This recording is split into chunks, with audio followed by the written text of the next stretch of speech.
Hello friends, welcome back to our YouTube channel Suryaputra Manoj. ఈరోజు మనం గత 6 నెలల నుంచి ట్రెండింగ్లో ఉన్నది.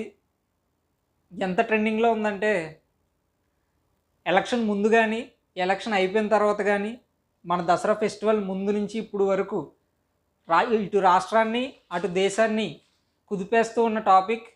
ఇది మీకు చెప్పి మనం డిస్కస్ చేసుకునే టైంకి మీకు హార్డ్గా అనిపించవచ్చు, కానీ యాజ్ ఏ ఇండియన్ సిటిజన్గా తెలుసుకోవాల్సిన బాధ్యత మన మీద ఎంతైనా ఉంది.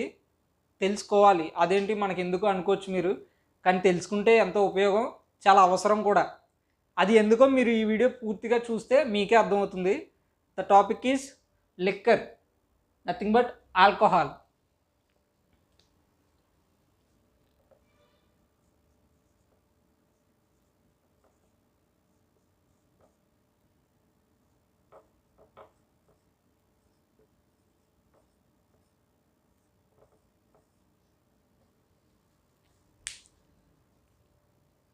ఇదేంటి స్టడీస్ కోసం ఛానల్ స్టార్ట్ చేసినట్టున్నారు, లిక్కర్ ఏంటి ఆల్కహాల్ ఏంటి ఈ విషయాలు ఏంటి డిస్కస్ చేస్తున్నారని మీరు అనుకోవచ్చు, కానీ మీరు అనుకున్నది పూర్తిగా విరుద్ధం. మీరు తెలుసుకోవాలి, ప్రతి ఒక్క భారతీయ పౌరుడు కంపల్సరీ తెలుసుకోవాల్సిన టాపిక్. అది కూడా మనం అడల్ట్ ఏజ్ వచ్చిన తర్వాత, టీనేజ్ అయిపోయిన తర్వాత తెలుసుకోవాల్సిన టాపిక్ అని మీరే రియలైజ్ అవుతారు ఈ వీడియో మీరు పూర్తిగా చూసినట్టయితే. అండ్ వన్ మోర్ థింగ్, మేము రీసెంట్గానే స్టార్ట్ చేసాం, కానీ మీ సపోర్ట్ ఆదరణ మాత్రం చాలా బాగా వచ్చాయి. దానికి మేము మీకు చాలా రుణపడి ఉంటాం. ఎందుకంటే ఇంత వస్తుందో మేము కూడా ఎక్స్పెక్ట్ చేయలే, ఇంత రీచ్, చాలా వ్యూస్ వస్తున్నాయి. ముఖ్యంగా మన మనోజ్ సార్ చెప్పే క్లాసులు చాలా ఆదరణ లభిస్తుంది. దానికి థ్యాంక్స్ మీ అందరికీ పేరు పేరున. కాకపోతే వ్యూస్ ఎక్కువ ఉంటున్నాయి కానీ సబ్స్క్రైబ్ అనేది చాలా తక్కువ ఉన్నాయి. ఇంకా మీరు కొంచెం బాగా సపోర్ట్ చేసి సబ్స్క్రైబ్ చేస్తే చూసే వాళ్ళందరూ మాకు ఇంకా బాగా సపోర్ట్ అవుతుంది. యాజ్ ఏ స్టార్టప్ మీకు తెలిసిందే మాకు ఎన్ని కష్టాలు ఉంటాయో, సో అందు గురించి ఎక్కువగా అడిగేది.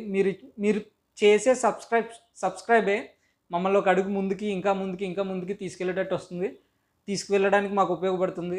ఇటువంటి మెయిన్ టాపిక్స్, ఇలాంటి టాపిక్స్ ఇంకా మీకు చెప్పడానికి మాకు దోహదపడుతుంది అన్నమాట. సో ఇంకా టాపిక్లోకి వెళ్తే, లిక్కర్ ఆర్ ఆల్కహాల్, మన కెమికల్ నేమ్ ఇథైల్ ఆల్కహాల్ అంటారు. హ్యూమన్ కన్జంప్షన్ ఆల్కహాల్లో ఉండేది ethyl alcohol. Ethyl alcohol human కన్జంప్షన్కి ఉపయోగపడేది. ఆల్కహాల్ అనేది చాలా వీటిల్లో ఉపయోగిస్తారు, కానీ హ్యూమన్ కన్జంప్షన్కి మాత్రం వాడేది ఇథైల్ ఆల్కహాల్. హ్యూమన్ కన్జంప్షన్కి వాడతాం, అలాగే టాయిలెట్ ప్రిపరేషన్స్లో వాడతాం, ఇంకా మెడికల్ ప్రిపరేషన్స్లో కూడా ఇథైల్ ఆల్కహాల్ వాడతాం. అసలు ఇంత ఇంపార్టెంట్ అని ఎందుకు అంటున్నారంటే మనం తెలుసుకోవాల్సింది ఉంది నిజంగానే. ఎందుకంటే లోక్సభ ఎలక్షన్స్ ముందు ఢిల్లీ నుంచి గల్లీ వరకు కుదిపేసింది ఈ లిక్కర్, ఈ ఆల్కహాల్. మన ఆంధ్రప్రదేశ్లో కూడా ఎలక్షన్స్ 2024 ఎలక్షన్స్ జరిగిన ముందు తర్వాత కూడా ఆంధ్రప్రదేశ్ని కుదిపేసింది ఈ లిక్కర్ ఆల్కహాలే. మీకు ఢిల్లీ నుంచి గల్లీ వరకు అంటే కేజ్రీవాల్ దగ్గర నుంచి తెలంగాణ గల్లీలో ఉన్న బీఆర్ఎస్ పార్టీ వరకు ఆల్కహాల్ ఎంత ఇదైందో మీకు తెలుసు. ఢిల్లీ లిక్కర్ స్కామ్, ఢిల్లీ మద్యం పాలసీ అని. తర్వాత ఆంధ్రాలో కూడా ప్రీవియస్ గవర్నమెంట్లో కానీ ఇప్పుడు కానీ, అందుకు మొన్న పండగ కూడా మనం కొత్త మద్యం పాలసీ తీసుకొచ్చింది ఆంధ్రప్రదేశ్ న్యూ లిక్కర్ పాలసీ అని. అసలు ఏంటి ఈ లిక్కర్ ఏంటి, ఈ లిక్కర్ పాలసీ ఏంటి, ఈ గొడవ ఏంటి, ఇదంతా మీకు క్లుప్తంగా మీకు అర్థమయ్యేటట్టు చిన్న బ్రీఫ్గా చెప్పడానికి నేనైతే ప్రయత్నం చేస్తాను. ముందుగా మనం ప్రజెంట్ ఇక్కడి నుంచి వెనక్కి వెళ్దాం. మన ప్రజెంట్ ఆంధ్రప్రదేశ్లో కొత్త గవర్నమెంట్ ఫామ్ అయిన తర్వాత 18th అసెంబ్లీ ఫామ్ అయిన తర్వాత ఈ లిక్కర్ని ఎలా తీసుకొచ్చారు, పాత పాలసీ కాదని చెప్పి కొత్తగా తీసుకొచ్చిన పాలసీ ఏంటి, పాత గవర్నమెంట్ది కాకుండా ఇప్పుడు తీసుకొచ్చిన కొత్త గవర్నమెంట్, అసలు ఈ లిక్కర్ మ్యానుఫ్యాక్చరింగ్ ఏంటి, ఇవన్నీ ఒకసారి చూసుకుందాం. ఒక స్టోరీ ఉంది.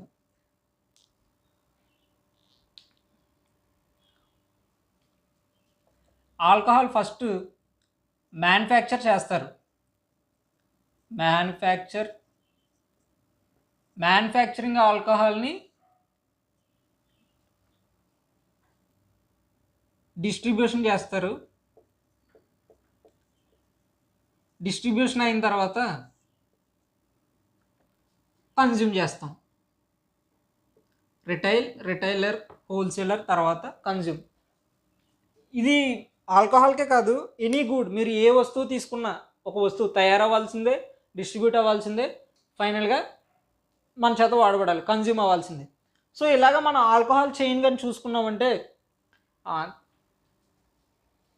ఆల్కహాల్ చైన్ కానీ చూసుకున్నారనుకోండి, ఆల్కహాల్ డిస్టిలరీస్ నుంచి మ్యానుఫ్యాక్చర్ అయిన తర్వాత డిపోస్కి వస్తాయి. డిపోస్, డిఈపిఓటి, డిపోస్ అంటాం. అంటే వీళ్ళు హోల్సేలర్స్ మాట. హోల్సేలర్స్ దగ్గర నుంచి రిటైలర్స్కి వస్తాయి. అంటే వీళ్ళు మన కిరాణా షాప్స్ ఉంటాయి చూసారా, అలాంటి రిటైలర్స్ నుంచి కన్జ్యూమర్స్, ఎవరైతే ఆల్కహాల్ కన్జ్యూమ్ చేస్తారో వాళ్ళకి వస్తాయన్నమాట. సో మ్యానుఫ్యాక్చరింగ్ అయింది, డిస్ట్రిబ్యూషన్ దగ్గర డిపోస్ నుంచి, అదే వాళ్ళ హోల్సేలర్స్, అక్కడి నుంచి రిటైలర్స్, రిటైలర్ నుంచి కన్జ్యూమర్స్. ఇది ఆల్కహాల్ యొక్క చైన్ మాట. అయితే మనం తెలుసుకోవాలని ఎందుకు అంటున్నాం అంటే, మీరు ఎనీ గుడ్, మీకు అవసరమైన నిత్యావసర సరుకుల దగ్గర నుంచి మీకు నచ్చిన వస్తువులు ఏది కొన్నా వాటిలన్నిటికన్నా ఈ ఆల్కహాల్లోనే ఎక్కువ పర్సెంట్ ట్యాక్స్.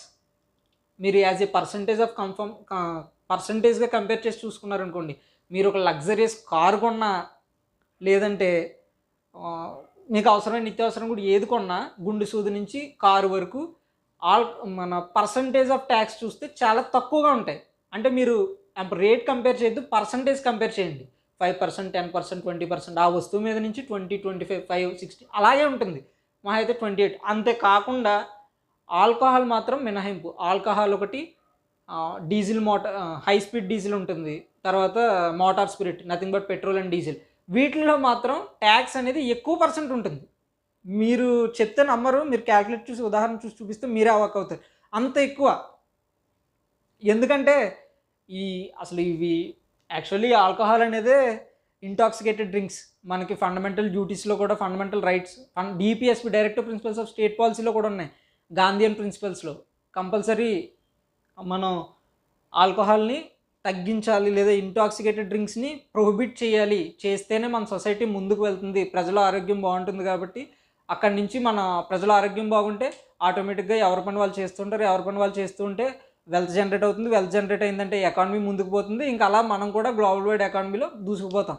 సో ఆరోగ్యానికి హానికరమైన ఇటువంటి alcohols, intoxicated drinks, human consumption ఆల్కహాల్ని కూడా తీసేయాలని గాంధీయన్ ప్రిన్సిపల్లో మనకు చెప్పారు. సో ఇటువంటిది మనం ఇప్పుడు ప్రజెంట్ ఆల్కహాల్ గురించి చూసుకున్నామంటే, సపోజ్ మీకు ఎగ్జాంపుల్తో చెప్తాను. ప్రజెంట్ ఇప్పుడున్న స్టేట్ పాలసీలో సపోజ్ బాలయ్య బాబు గారు, నేను మెన్షన్ చేస్తున్న తప్పుగా అనుకోవద్దు, బాలయ్య బాబు గారు ఒక బ్రాండ్ మన దగ్గర 1200 ఆర్ 1100 దగ్గర ప్రైస్ అవుతుంది. 1100 to 1200, 750 ml. ఏది ఆంధ్రప్రదేశ్లో. ఇదే మీరు మనకు సరిహద్దులో ఉన్న పుదుచ్చేరి, యానాంలో కానీ, ఫార్ వెస్ట్ సైడ్ ఉన్న గోవా స్టేట్లో కానీ కంపేర్ చేసుకున్నారనుకోండి, అదే 750 ml బాలయ్య బాబు గారి బ్రాండ్ 400కి వస్తుంది. అసలు ఇంత వేరియేషన్ ఏంటి? అసలు 1100, 1200 ఎక్కడ, 400 ఎక్కడ? మీరు పక్కనే ఉన్న పుదుచ్చేరి, యానాం తీసుకుంటే అదే బాటిల్ 750 ml 450 to 500. ఎందుకు ఇలా? అసలు ఏంటి? స్టేట్సే కదా మారినాయి, వాళ్ళు మన ఇండియాలోనే ఉంటున్నారు, పక్క రాష్ట్రం, కానీ ఇంత వేరియేషన్ ఏంటి? 3 times to 4 times వేరియేషన్. అందుకనే ఈ ఆల్కహాల్ అనేది ఒక మ్యాజిక్ లాంటిదని చెప్తున్నాం. దీని అవసరం ప్రతి ఒక్కరు తెలుసుకోవాలని కూడా చెప్పేది. సో ఇప్పుడు మనం ప్రజెంట్ మన ఆంధ్ర గురించి చూద్దాం.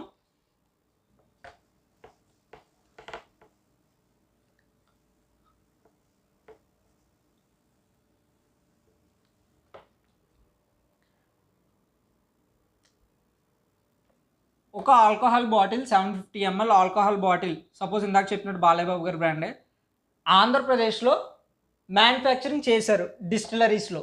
ఒక డిస్టిలరీస్ అంటే నథింగ్ బట్ మన మ్యానుఫ్యాక్చరింగ్ చేసే ఒక ఫ్యాక్టరీ లాంటిది, ఇండస్ట్రీ లాంటిది. దాన్ని మ్యానుఫ్యాక్చరింగ్ చేశారు ఒక బాటిల్. సో మ్యానుఫ్యాక్చరింగ్ చేసినప్పుడు దీని మీద ఎక్సైజ్ డ్యూటీ విధిస్తారు. ఎక్సైజ్ డ్యూటీ విధించి డిస్ట్రిబ్యూషన్ హోల్సేలర్స్ అమ్ముతారన్నమాట. హోల్సేలర్ రిటైలర్కి అమ్మేటప్పుడు వాల్యూ యాడెడ్ ట్యాక్స్ వ్యాట్ అంటాం. సో రిటైలర్స్ కూడా ఆ రిటైలర్స్ నుంచి మనకు కన్జ్యూమర్ ఫైనల్గా వస్తుంది. మన ఆంధ్రప్రదేశ్లో ఆ 1200 ఆర్ 1100 ఉన్న బాటిల్ కన్జ్యూమర్కి వచ్చేసరికి 1200 1100. అదే బాటిల్ మీరు డిస్టిలరీస్ మ్యానుఫ్యాక్చరింగ్ జరిగినప్పుడు దాని ఖరీదు మీరు చూసుకుంటే 750 ml bottle 100 or 99 rupees 90 rupees 90 to 100 రేంజ్లో ఉంటుంది. బేసిక్ ప్రైస్ అంటాం దీన్ని. బేసిక్ ప్రైస్ అంటే వితౌట్ ఎనీ ట్యాక్సెస్ ఏమీ లేకుండా వాళ్ళ రా మెటీరియల్, వాళ్ళు యూజ్ చేసిన రా మెటీరియల్ ఆ మ్యానుఫ్యాక్చరింగ్ చేసినందుకు ఆ డిస్టిలరీస్ ఆ ఇండస్ట్రీస్ వాళ్ళు వాళ్ళకి వేసుకున్న లాభం అన్నీ కలుపుకొని బేసిక్ ప్రైస్ అంటాం. ఈ basic price 90 to 100 rupees including bottle, sealing, pricing, transport అన్నీ కలుపుకొని ఇక్కడ 90 to 100 ఉన్నది. మనకు వచ్చేసరికి 1200. నేను జస్ట్ ఎగ్జాంపుల్ చెప్తున్నా, నెంబర్ తీసుకొని ఇలాగే ఉంటుంది ఈ వేరియేషన్లోనే. మీరు చూడండి ఎంత పర్సంటేజ్ తేడా ఉందో. 1200 to 100. 100 ఎక్కడ, 1200 ఎక్కడ, 12 times పైనే. అసలు ఎందుకు ఇలా ఏంటి అనేది మన సబ్జెక్ట్. ఇది బయట జరుగుతుంది, దీని నుంచి మనం సబ్జెక్ట్ ఏం నేర్చుకుంటాం అన్నది ఇది మనకు మెయిన్ ఇంపార్టెంట్. మీకు ఉదాహరణకి ఈ 100 నుంచి 1200 మధ్యలో ఎక్సైజ్ డ్యూటీ ఉంది, వాల్యూ యాడెడ్ ట్యాక్స్ ఉంది, లేదా సేల్స్ ట్యాక్స్ అంటాం దీన్నే. తర్వాత సెస్ వేస్తారు, అడిషనల్ డ్యూటీస్ వేస్తారు, అడిషనల్ ఎక్సైజ్ డ్యూటీ వేస్తారు. ఇవన్నీ తెలుసుకుందాం. సో మీరు ఆ కరెంట్ ఇష్యూ ఉంది, అక్కడి నుంచి ఢిల్లీ నుంచి గల్లీ వరకు లిక్కర్ పాలసీ, మద్యం స్కామ్లు ఇవన్నీ జరుగుతున్నాయంటే అది మనకి జస్ట్ ఆర్టికల్ మాత్రమే, ఒకసారి చూసామా లేదని. దాని నుంచి మన ఎకానమీ రిలేటెడ్గా మనం తెలుసుకోవాల్సింది ఏంటి, మనం నేర్చుకోవాల్సింది ఏంటి అన్నదే ఇంపార్టెంట్. ఇది కేవలం కాంపిటేటివ్ అభ్యర్థులకనే లేదంటే ప్రతి ఒక్కరూ తెలుసుకోవాల్సిన విషయం. సో మీకు అర్థమైంది కదా. ఎనీథింగ్ ఆల్కహాల్ మ్యానుఫ్యాక్చర్ అవ్వాలంటే డిస్టిలరీస్లో ఒకరు మ్యానుఫ్యాక్చరింగ్ చేస్తారు, మ్యానుఫ్యాక్చరింగ్ చేసిన తర్వాత డిపోస్కి వెళ్తాయి, డిపోస్ నుంచి హోల్సేల్ ప్రైస్ దగ్గర రిటైలర్స్ నుంచి కన్జ్యూమర్స్. ఇది సేమ్ అన్ని గుడ్స్కి వెళ్ళినట్టే ఈ గుడ్స్ కూడా. కానీ ఇంత ట్యాక్స్ ఎందుకు ఎక్కువ అంటే స్టేట్ మనుషుల చేత ఆల్కహాల్ మానిపించడానికి మాత్రమే. హై ప్రైజెస్, బాగా ఎక్కువ రేట్లు ఎక్కువ ధరల్లో ఉన్నాయి అంటే ఆల్కహాల్ కన్జ్యూమ్ చేసేవాళ్ళు కొంచెమైనా తగ్గుతారు అని చెప్పి ఒక ఉద్దేశం. ఇప్పుడు ప్రజెంట్ మొన్న రీసెంట్గా జరిగిన October 2 September 29 వచ్చిన నోటిఫికేషన్లో ఏం చెప్పారంటే ఆంధ్రప్రదేశ్ వాళ్ళు, ఈ రిటైల్ షాప్స్ అనేవి మేము ప్రైవేట్ ప్లేయర్స్కి ఇస్తున్నాం. ప్రైవేట్ ప్లేయర్స్ అంటే ప్రైవేట్ పార్టిసిపేట్ చేసి రిటైల్ షాప్లు మీరు తీసుకోవచ్చు. అంటే కిరాణా అంగడి ఎలా ఉందో అలాగే ఒక వైన్ షాప్ నోటిఫికేషన్ ఇచ్చారు, మీరు తీసుకోవచ్చు అని చెప్పి ఒక నోటిఫికేషన్ రిలీజ్ చేశారన్నమాట. నోటిఫికేషన్లో ఏం చెప్పారు, ఒక్కొక్క అప్లికేషన్ 2 lakhs కాస్ట్ ఉంటుంది. సో మీరు అప్లికేషన్ అర్జీ పెట్టుకోవచ్చు. మొత్తం 3500 ఉన్న వైన్ షాప్స్కి ఒక్కొక్క అప్లికేషన్ 2 లక్షల చొప్పున మీరు ఎన్ని అప్లికేషన్లు అయినా వేసుకోవచ్చు. ఎన్ని అప్లికేషన్ అయినా ఫిల్ చేసి ఎక్సైజ్ ఆఫీస్లో ఇస్తే వాళ్ళు ఒక రోజు పెట్టి లాటరీ తీస్తానన్నారు. లాటరీ తీసిన తర్వాత ఎవరిదైతే అప్లికేషన్ ఉంటుందో లాటరీ సిస్టంలో వాళ్ళకి షాప్ ఇచ్చారు. ఇది మొన్న జరిగింది. లాటరీ ఇచ్చిన తర్వాత ఎవరైతే 2 lakhs కట్టి అప్లికేషన్ ఇస్తారో లాటరీ వచ్చిన వాడికి ఈ రిటైలర్ షాప్ ఒకటి అలాట్ చేశారు, లేని వాడికి ఇంకా 2 lakhs పోయినట్టే. సో ఇది మొన్న జరిగింది మనకు తెలిసినంత వరకు. ఇది అయిన తర్వాత ఇది రిటైలర్స్లో కూడా 2 రకాలు ఉంటాయి. మన వైన్ షాప్స్ ఒకటి, బార్స్ అని ఇంకొకటి ఉంటుంది. సో అది వేరే అనుకోండి. సో ప్రజెంట్ అయితే మన రిటైలర్స్కి నోటిఫికేషన్ ఇచ్చారు కాబట్టి ఇలా జరిగింది. షాప్స్ ఎవరికల్లా అలాట్ చేశారు. ఇప్పుడు ప్రైవేట్ ప్లేయర్స్ సెల్ చేస్తున్నారు వాళ్ళ యొక్క పర్సంటేజ్ కమిషన్ తీసుకొని. అంటే ఇప్పుడు ఎక్సైజ్ డ్యూటీ వేసిన తర్వాత, వ్యాట్ అండ్ సేల్స్ ట్యాక్స్ వేసిన తర్వాత, దీని మీద సెస్, అడిషనల్ డ్యూటీ ఇవన్నీ వేసిన తర్వాత వచ్చిన ప్రైస్కి రిటైలర్ ఆయన యొక్క సెల్ చేసినందుకు రిటైలర్ కమిషన్ కూడా తీసేసుకున్న తర్వాత మనకి కన్జ్యూమర్కి అమ్ముతాడు. సో మీరు మ్యానుఫ్యాక్చరింగ్ దగ్గర నుంచి సెల్లర్ కన్జ్యూమ్ చేసే వరకు ఇన్ని ట్యాక్సెస్ ఉన్నాయి, ఎక్సైజ్ డ్యూటీ ఉంది, వ్యాట్ ఉంది, ఇవన్నీ కట్టేది మాత్రం ఫైనల్గా కన్జ్యూమర్ మాత్రమే. అందుకనే వీటిలన్నిటిని ఇండైరెక్ట్ ట్యాక్సెస్ అన్నారు, పరోక్ష పన్నులు. ఏది వీళ్ళెవ్వరూ కట్టరు, వీళ్ళెవ్వరూ పే చేయరు. మ్యానుఫ్యాక్చరింగ్ చేసేవాడు కానీ, హోల్సేలర్ కానీ, రిటైలర్ కానీ వీళ్ళెవ్వరూ వాళ్ళు సొంతంగా కట్టరు. మనం కన్జ్యూమర్ ఎవరైతే ఉన్నారో వీళ్ళే. ట్యాక్స్ ఇన్సిడెన్స్ అనేది ఫైనల్గా కన్స్యూమర్ మీదే ఉంటుంది బర్డెన్ అనేది. వీళ్ళు కడితేనే ఇలా చైన్ వెళ్ళి గవర్నమెంట్కి వెళ్తుంది. అందుకని దీన్ని పరోక్ష పన్నులు అన్నారన్నమాట. సో ఇప్పుడు మన ఆంధ్రప్రదేశ్లో ఏం జరుగుతుంది, ప్రీవియస్ గవర్నమెంట్ చూసుకుంటే కంపారిజన్, ప్రీవియస్ గవర్నమెంట్ ఈ రిటైలర్స్ని కూడా గవర్నమెంటే రన్ చేసింది. అదొకటే తేడా. ప్రీవియస్ గవర్నమెంట్లో రిటైల్ షాప్స్ ఆ ప్రీవియస్ గవర్నమెంటే చూసుకుంది. ప్రైవేట్ ప్లేయర్స్కి ఇవ్వకుండా ఆ కమిషన్ కూడా ఈ ప్రైవేట్ ప్లేయర్స్ దగ్గర కమిషన్ అనగా సెల్లింగ్ కమిషన్. ఒక ఉదాహరణకు మీకు బాటిల్కి 20% to 25% కమిషన్ ఛార్జ్ చేస్తారు వాళ్ళు సెల్ చేసినందుకు షాప్ పెట్టి. సో వాళ్ళు ఇది గవర్నమెంటే తీసుకుంది. ఇలా లైసెన్స్ పెట్టడం ఇవన్నీ ఏం లేకుండా గవర్నమెంటే తీసుకుంది అన్నమాట ప్రీవియస్ గవర్నమెంట్. ఇప్పుడు వచ్చిన గవర్నమెంట్ ఏంటంటే ఆర్థికంగా ఇంకా ఎక్కువ డబ్బులు వస్తాయి కాబట్టి ప్రైవేట్ ప్లేయర్స్కి ఇచ్చారన్నమాట లాటరీ వేసి. ఇప్పుడు మనం తెలుసుకోవాల్సింది ఏంటి, ఎక్సైజ్ డ్యూటీ ఏంటి, అసలు వాల్యూ యాడెడ్ ట్యాక్స్ ఏంటి, నిజంగా ఇంత ట్యాక్స్ ఎక్కువ ఉంటుంది అన్నారు కదా, అసలు అంతలా ఎలా ఉంటుంది అన్నది చూద్దాం. Any good manufactured in India, ఇండియాలో తయారు చేస్తామన్న ప్రతి గుడి, ఏ గుడి అయినా సరే, ఏ వస్తువు మీద అయినా సరే ఎక్సైజ్ డ్యూటీ అనేది వేస్తారు. ఎక్సైజ్ సుంకం అంటారన్నమాట. తర్వాత దాన్ని సేల్ చేసి లేదంటే ఒక్కొక్క ఫేజ్లో ఒక్కొక్కటి హోల్సేలర్ నుంచి రిటైలర్ నుంచి కన్జ్యూమర్కి వెళ్ళేటప్పుడు sales tax, value added tax అనేది వేస్తారు. మీకు లాటరీ సిస్టమ్ చెప్పాను కదా. అయితే మన ఆంధ్రప్రదేశ్ గవర్నమెంట్ రిటైల్ షాప్స్ మాత్రమే ప్రైవేట్ ప్లేయర్స్కి ఇచ్చింది. Wholesale shops nothing but depots ఉంటాయి అన్నాను కదా, ఆ డిపోస్ మాత్రం గవర్నమెంట్ కంట్రోల్లో పెట్టుకుంది. ప్రీవియస్ గవర్నమెంట్ ఈ రెండు గవర్నమెంట్ కంట్రోల్లో పెట్టుకుంటే ప్రజెంట్ ఉన్న గవర్నమెంట్ రిటైలర్స్ని మాత్రం ప్రైవేట్ ప్లేయర్స్కి ఇచ్చి హోల్సేల్ మాత్రం తన దగ్గర పెట్టుకుంది. ఎందుకో చూద్దాం. డిపోస్ ఆర్ హోల్సేలర్స్, వాటినే హోల్సేల్ షాప్స్ని Andhra Pradesh state beverages cooperation limited APSBCL అనే సంస్థ చూసుకుంటుందన్నమాట ఈ హోల్సేల్ డిపోస్ అన్నిటిని. అంటే ఏం లేదండి, సింపుల్గా కన్జ్యూమర్స్ రిటైల్ షాప్స్లో ఉన్న బాటిల్స్ అన్నిటిని కన్జ్యూమ్ అయిపోయింది అనుకోండి, మనం మళ్ళీ రిటైలర్స్ అనేవాడు ఈ హోల్సేల్ వాళ్ళకి హోల్సేల్ దగ్గర నుంచి తెచ్చుకుంటారు. ఆ తెచ్చుకునే wholesalers under the control of Andhra Pradesh state beverages cooperation limited, వీళ్ళు ఈ రిటైలర్స్కి పంపుతారు అన్నమాట. Under the guidance of exchange department ఉంది కదా, స్టేట్లో ఎక్స్చేంజ్ అండ్ ప్రొహిబిషన్ డిపార్ట్మెంట్, వాళ్ళు కంట్రోల్ చేసుకొని చూసుకుంటారు అన్నమాట. ఈ బెవరేజెస్ కోఆపరేషన్ లిమిటెడ్ వారు రిటైలర్స్కి వస్తే రిటైలర్స్ నుంచి కన్జ్యూమర్స్కి వస్తుంది. అయితే ఇంత ట్యాక్స్ ఎందుకు ఎక్కువ? ఎక్సైజ్ డ్యూటీ వేసిన తర్వాత వేరే స్టేట్స్, ఇప్పుడు గోవా లాంటి స్టేట్స్లో ఏంటంటే అది టూరిజం, మనలాగా పెద్ద స్టేట్ కాదు గోవా, పుదుచ్చేరి కూడా పెద్ద స్టేట్ కాదు. సో వాళ్ళు జస్ట్ టూరిజం, ఆ టూరిజం డెవలప్ అవ్వడం కోసం ఈ వాల్యూ యాడెడ్ ట్యాక్స్ని బాగా తగ్గించారన్నమాట. In comparison with Andhra Pradesh, Karnataka, Kerala governments కన్నా వాళ్ళు బాగా తగ్గించారు. వ్యాట్ని తగ్గించడం వల్ల ఇక్కడ 1200కి వచ్చేది అక్కడ 400కి 450కి వస్తుంది.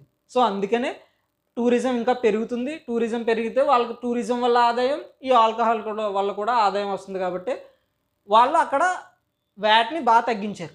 మనకేంటి, కన్జంప్షన్ తగ్గడం కావాలి, అందరూ ఆరోగ్యం బాగుండడం కావాలి. ఎందుకంటే మనకి ఇంకా వనరులు ఉన్నాయి. ఆల్కహాలే కాకుండా మన మినరల్స్ ఉన్నాయి, తర్వాత ఫారెస్ట్ ఉంది, క్రాప్స్ ఉన్నాయి, ఇండస్ట్రీస్ ఉన్నాయి. సో వీటిలన్నిటి నుంచి ఆదాయం వచ్చేటప్పుడు దీని నుంచి మనం అనిపిస్తాను కదా వాటి ఆదాయం ఇంకా పెరిగేది. ఆ ఉద్దేశంతోనే మనం వీలైనంత ఎక్కువ ట్యాక్సెస్ వేస్తాం. మీరు రికార్డ్స్ కానీ చూసుకున్నారంటే కేరళ, కర్ణాటక గవర్నమెంట్స్ దగ్గర 200 to 250% ఆఫ్ ట్యాక్సెస్ ఒక్కొక్క బాటిల్ మీద లేదా ఆల్కహాల్ మీద వేస్తారన్నమాట. అలాగే ఆంధ్రప్రదేశ్ కూడా. ఆంధ్రప్రదేశ్ అండ్ తెలంగాణ సిమిలర్గా ఉంటాయి రెండు. సో మీకు షాప్స్ ఎలా తీసుకున్నారు, షాప్స్ ఎలా రన్ చేస్తున్నారు రిటైలర్, తర్వాత హోల్సేల్ అయితే మేము చెప్పాం హోల్సేల్ అనేది గవర్నమెంటే చూసుకుంటుంది అని. మ్యానుఫ్యాక్చరింగ్ కొన్నిసార్లు ఒక్కోసారి గవర్నమెంట్ చూసుకుంటుంది, ఒక్కోసారి ప్రైవేట్ ప్లేయర్స్కి ఇచ్చేస్తుంది. ఎందుకంటే అది డిస్టిలరీస్ జస్ట్ తయారు చేయడమే కాబట్టి. ఇది లిక్కర్, ఆల్కహాల్ మన ఆంధ్రప్రదేశ్లో ప్రజెంట్ జరిగింది అయితే ఇది. అయితే రిటైలర్స్కి లాటరీ సిస్టంలో ఇచ్చారని చెప్పాం కదా, ఒక్కొక్క షాప్ లాటరీ చేసి అలాట్ చేసింది. మన నార్త్ ఇండియాలో పంజాబ్, హర్యానా అటువంటి రాష్ట్రాల్లో, ఉత్తరప్రదేశ్ అటువంటివి చూసుకున్నారనుకోండి, వాళ్ళు మన ఇది ఉంటుంది కదా వేలం వేస్తారంటారు, ఆక్షన్స్ పిలుస్తారు. ఒక స్టేట్లో, ఒక డిస్ట్రిక్ట్లో 60 to 70 షాప్స్ ఉన్నాయంటే 70 షాప్స్ని ఒకేసారి ఆక్షన్కి పెడితే ఎవరో ఒక ప్రైవేట్ ప్లేయర్ ఆక్షన్ పట్టుకొని ఆక్షన్లో ఆ 70 షాప్స్ తీసుకుని రన్ చేసుకుంటారు అన్నమాట. మీరు చెప్తే నమ్మరు, పంజాబ్, హర్యానా అటువంటిలో 500 to 700 crores ఒక్కొక్క ఆక్షన్ వెళ్ళిన రోజులు కూడా ఉన్నాయి. అందుకనే ఆల్కహాల్ ఇంత ఇంపార్టెంట్ అన్నాను.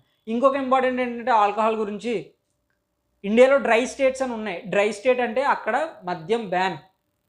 మద్యం ప్రొడక్షన్ కానీ, సేల్ కానీ, లే లేదంటే ఇల్లీగల్గా చేయడం కానీ ఇవన్నీ బ్యాన్. గాంధీ పుట్టిన రాష్ట్రం గుజరాత్, బుద్ధుడు పుట్టిన రాష్ట్రం బీహార్, నార్త్ ఈస్ట్లో ఉన్న నాగాల్యాండ్, యూనియన్ టెరిటరీ అయిన లక్షద్వీప్, ఇవన్నీ డ్రై స్టేట్స్ మాట. అక్కడ మద్యం అనేది దొరకదు, మద్యం అనేది ఉండదు. నేను యాజ్ పర్ రూపాయికి ఒక సైడ్ ఒక నాణం వైపు చెప్తున్నాను. యాజ్ పర్ రూల్ ప్రకారం, ఆ స్టేట్ రూల్స్ ప్రకారం అక్కడ మద్యం బ్యాన్, మద్యం అనేది ఉండదు. మిగిలిన స్టేట్స్లో ఏంటంటే government, under the control of government మద్యం అనేది సేల్ చేస్తున్నారు, సెల్ అవుతుంది. అయితే చాలామంది అడగొచ్చు, మద్యం నిజంగా అవసరమా, మన రాష్ట్రంకి అవసరమా, లేదంటే మన దేశానికి అవసరమా, ఎంతోమంది జీవితాలు పాడైపోతున్నాయి కదా అనవసరంగా ఆల్కహాల్ తీసుకొని, నిజంగా అవసరమా అంటే కొంతవరకు అవసరమే. ఎందుకంటే ఇప్పుడు డ్రై స్టేట్స్ గురించి చెప్పాను కదా మీకు. Dry states Bihar, Gujarat, Nagaland, next Lakshadweep. Gujarat ఏంటంటే మనకి ఇండిపెండెన్స్ వచ్చినప్పటి నుంచి డ్రై స్టేట్. డ్రై స్టేట్స్లో ఏంటంటే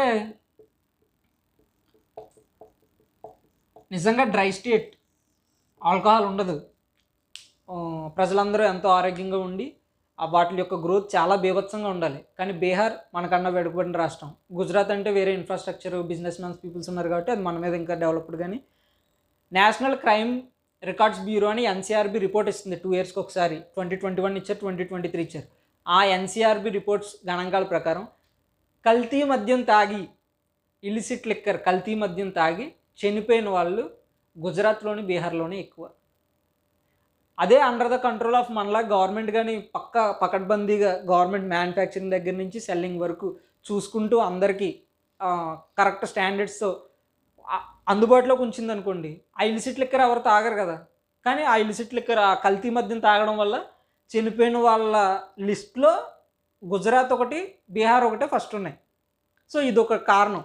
దానికి తోడు ఈ స్టేట్లో మొత్తం ఇక్కడి నుంచి ఇక్కడ వరకు మొత్తం ఎకానమీ రన్ అవ్వాలంటే దీని ద్వారా ఎంప్లాయ్మెంట్ కూడా క్రియేట్ అవుతుంది కదా ఎంతో కొంత. వీటిని ఇంతలా రన్ చేయాలంటే కంపల్సరీ ఎంప్లాయీస్ కావాలి. సో ఎంప్లాయ్మెంట్ నడవడానికి కూడా ఆల్కహాల్ కొంతవరకు అవసరం. కానీ ఓవర్ కన్జంప్షన్ అనేది అందరికీ హానికరం. ఈ డ్రై స్టేట్లో ఉన్న పరిస్థితి. కేరళ కానీ కర్ణాటక కానీ హై ట్యాక్సెస్ వేస్తుంది అన్నమాట. కన్జంప్షన్ తగ్గుతుంది, లేదంటే స్టేట్కి ఆదాయం పెరుగుతుంది. మీరు సౌత్ ఇండియాలో ఉన్న 5 states తెలంగాణ, ఆంధ్రప్రదేశ్, కర్ణాటక, మన కేరళ, ఇవి చూసుకుంటే జిఎస్టీ తర్వాత సేల్స్ ట్యాక్స్, వ్యాట్, వాటి తర్వాత లేదు ఫస్ట్ సెకండ్ ప్లేస్లోనే ఈ లిక్కర్ నుంచి వచ్చే ఎక్సైజ్ డ్యూటీ చాలా ఎక్కువ.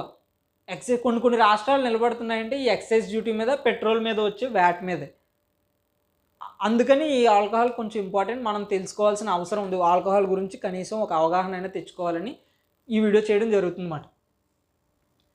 Excise duty, sales tax, next dry state గురించి చెప్పాం.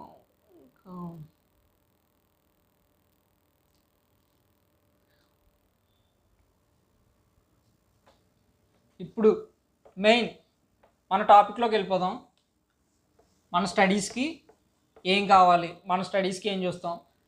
మీరు రీసెంట్గా కూడా 2 days బ్యాక్ అనుకుంటా బీహార్లో 21 members killed by consumption of illicit liquor. కల్తీ మద్యం తాగి 21 మంది చనిపోయారు. డ్రై స్టేట్లో కల్తీ మద్యం తాగి 20 మంది చచ్చిపోయారు. సో అదే ఆ గవర్నమెంట్ మ్యానుఫ్యాక్చరింగ్ చేస్తుంటే అలా అవ్వకపోదునేమో కదా, స్టాండర్డ్స్ ఉందును. కల్తీ మద్యం డేంజర్. మీకు చీప్ లిక్కర్కి ఇలిసిట్ లిక్కర్ కూడా తేడా చెప్పడానికి ట్రై చేస్తాను. Cheap liquor, illicit liquor. తక్కువ ధర మద్యం చీప్ లిక్కర్, ఇలిసిట్ లిక్కర్ అంటే కల్తీ మద్యం. ఇది కన్జంప్షన్కి అనువుగానే ఉంటుంది. ఫసై స్టాండర్డ్స్ ప్రకారం అతి తక్కువ ధరలో కొంచెం సామాన్యుడు, నిరుపేదకు అందే విధంగా అవైలబుల్ ఉండేదాన్ని చీప్ లిక్కర్ అంటారు. అలా కాకుండా ఇలిసిట్ లిక్కర్ ఏంటంటే మనకు తెలుసు, మన భాషలో సారా, గుడుంబ అంటారు కదా, అలాంటివి. వాళ్ళు ఏం చేస్తారంటే హోమ్ మేడ్, ఇంటి దగ్గర లేదంటే సొంతంగా ఏ స్టాండర్డ్ నార్మ్స్ లేకుండా, ఫుడ్ సెక్యూరిటీ స్టాండర్డ్స్ లేకుండా వాళ్ళు సొంతంగా తయారు చేసేసేసరికి మనం చెప్పాం ఎథైల్ ఆల్కహాల్ కన్జంప్షన్ చేసుకోవాలి, హ్యూమన్ కన్జంప్షన్కి ఎథైల్ ఆల్కహాల్ కరెక్టు అని. ఈ డిస్టిలరీస్ వాళ్ళు ఫ్రాక్షనల్ డిస్టిలేషన్ టెక్నిక్ వాడి రా మెటీరియల్స్ నుంచి ఆల్కహాల్ తీస్తారు ఓ సర్టెన్ టెంపరేచర్ దగ్గర ethyl alcohol.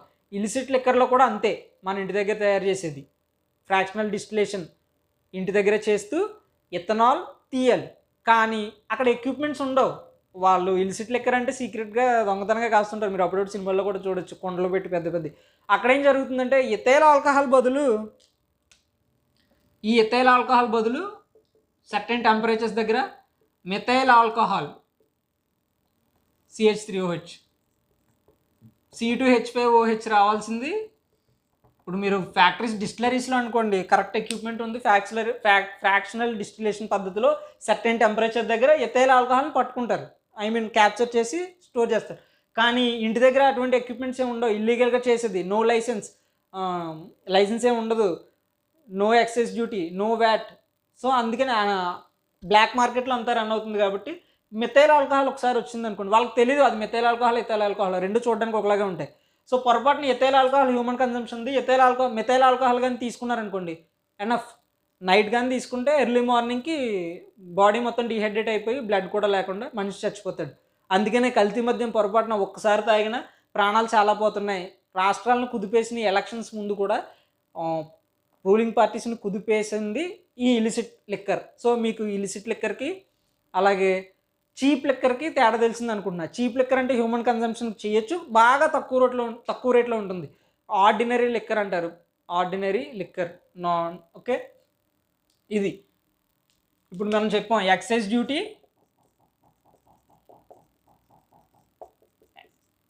Production or manufacturing. ఒక వస్తువు తయారవ్వడానికి దాని మీద విధించే పన్నుని, సుంకాన్ని ఎక్సైజ్ సుంకం ఆర్ ఎక్సైజ్ డ్యూటీ అంటారు. Next VAT, value added tax.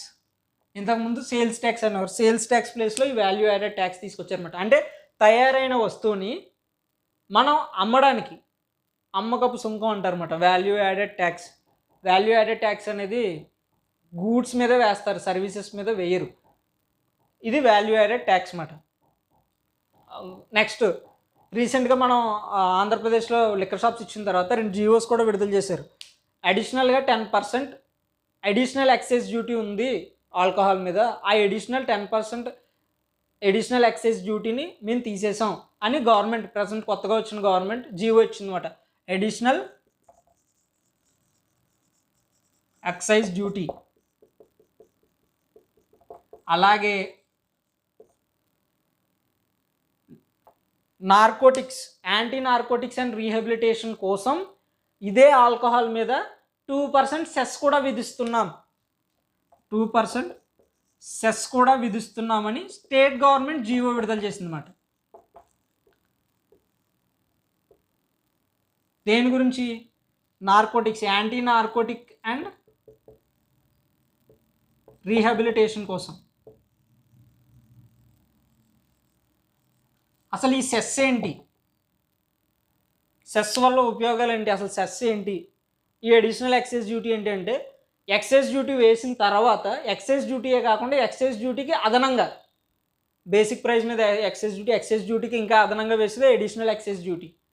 Cess ఏంటంటే మీరు తెలుసుకోవాల్సింది, మీకు నెక్స్ట్ మనోజ్ సార్ ఎకనామిక్ క్లాస్లో కూడా చెప్తారు, కరెంట్ అఫైర్స్ వచ్చింది కాబట్టి ఇక్కడ సింపుల్గా చెప్పడానికి ట్రై చేస్తారు.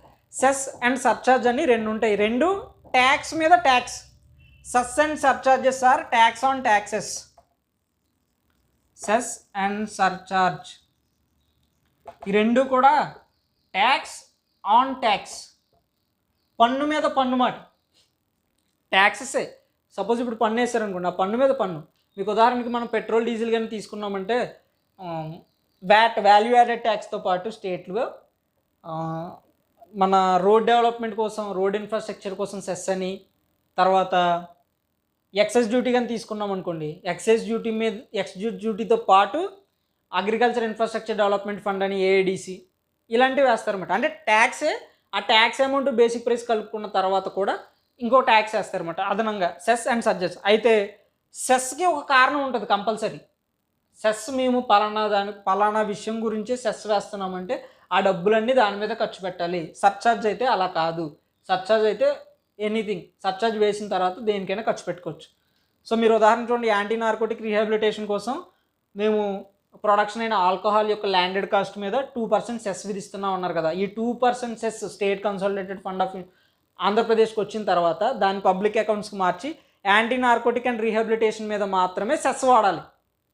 మత్తు పానీయాలకు అలవాటు అయ్యి ఎడిక్షన్ అయిన వాళ్ళని రీహాబిలిటేషన్ కోసం, నార్కోటిక్ డ్రగ్స్ని ప్రివెంట్ చేయడం కోసం, అరికట్టడం కోసమే ఈ సెస్ వాడాలన్నమాట. మీరు ఇంకొకటి మళ్ళీ గుర్తు చేస్తున్నా, ఈ సెస్ కానీ, సర్చార్జెస్ కానీ, అడిషనల్ ఎక్సైజ్ డ్యూటీ కానీ, ఎక్సైజ్ డ్యూటీ కానీ, ఇవన్నీ ఫైనల్గా ఎవరైతే ఆల్కహాల్ కన్జ్యూమ్ చేస్తున్నారో వాళ్ళే పే చేస్తారు గవర్నమెంట్కి. అందుకనే వీటిలన్నిటినీ ఇండైరెక్ట్ ట్యాక్సెస్ అన్నారు. ఎక్సైజ్ డ్యూటీ కానీ, వ్యాట్ కానీ, అడిషనల్ ఎక్సైజ్ డ్యూటీ కానీ, కస్టమ్స్ డ్యూటీస్ అని ఉంటాయి. మనం ఫారెన్ నుంచి ఇక్కడికి ఇంపోర్ట్ కానీ ఎక్స్పోర్ట్ కానీ చేసేటప్పుడు కస్టమ్స్ వేస్తారు. ఇవన్నీ ఇండైరెక్ట్ ట్యాక్సెస్ అన్నమాట. ఇదొక కరెంట్ అఫైర్ 2%. దాని గురించి మనం సెస్ అంటే ఏంటో తెలుసుకున్నాం. ఈ న్యూస్ అంత ఇంపార్టెంట్ కాకపోయినా సెస్ ఏంటో తెలుసుకున్నాం, సర్చార్జ్ అంటే తెలుసుకున్నాం. సెస్ కంపల్సరీ రీజన్ ఉంటుంది, సర్చార్జ్ అనేది ఎలానో. ఇంకొకటి ఈ సెస్ అండ్ సర్చార్జెస్ అనేవి స్టేట్లోనే ఉంచుకుంటుంది, సెంట్రల్లోనే ఉంచుకుంటుంది. డివిజిబుల్ పూల్కి అవసరం లేదు, అంటే పంచుకోవాలి కంపల్సరీ ట్యాక్సెస్ అన్నవి అయితే ఉండదు సెస్ అండ్ సర్చార్జెస్. దానికి తోడు ఇవి తక్కువ టైంలో మాత్రమే ఉంచుతారు. అంటే ఎక్కువ కాలం లాంగ్ పీరియడ్స్ వరకు సెస్ అండ్ సర్చార్జెస్ ఉంచరు. ఒక షార్ట్ పీరియడ్ టైంకి ఒక నిర్దిష్ట కారణం కోసం వేస్తూ ఉంటారు అన్నమాట. ఇది సెస్ అండ్ సర్చార్జెస్కి. ఇంకేమైనా మర్చిపోయామని న్యూస్ వల్ల మనకు కావాల్సిన current affairs, excise duty, VAT, 2% cess surcharges. Okay.